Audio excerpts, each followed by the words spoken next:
সুপ্রিয় শিক্ষার্থী বন্ধুরা, আজকে আমরা জরুরি সেবার কিছু হটলাইন নাম্বার নিয়ে আলোচনা করব, যেগুলো প্রাত্যহিক জীবনে আমাদের খুবই প্রয়োজনীয়। 24 ঘন্টা ডাক্তারের পরামর্শ পেতে 1626 ডায়াল করুন। জরুরি পুলিশ, ফায়ার সার্ভিস, অ্যাম্বুলেন্স ডাকতে 999 ডায়াল করুন। দুর্নীতি দমন কমিশনের সাথে যোগাযোগ করতে 106 ডায়াল করুন। অনুরূপভাবে আইনগত পরামর্শের জন্য আপনি 16430 ডায়াল করতে পারেন।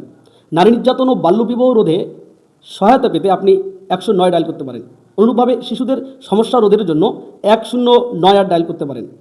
মানবাধিকার বিঘ্নিত হলে আপনি অবশ্যই 1610 যোগাযোগ করতে পারেন।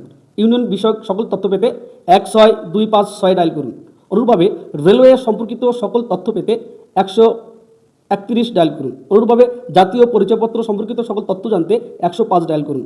বিটিআরসি কল সেন্টারের সাথে যোগাযোগ করতে 100 ডায়াল করুন এবং কৃষি, মৎস্য, প্রাণী সম্পদের সকল তথ্য জানতে 16123 ডায়াল করুন।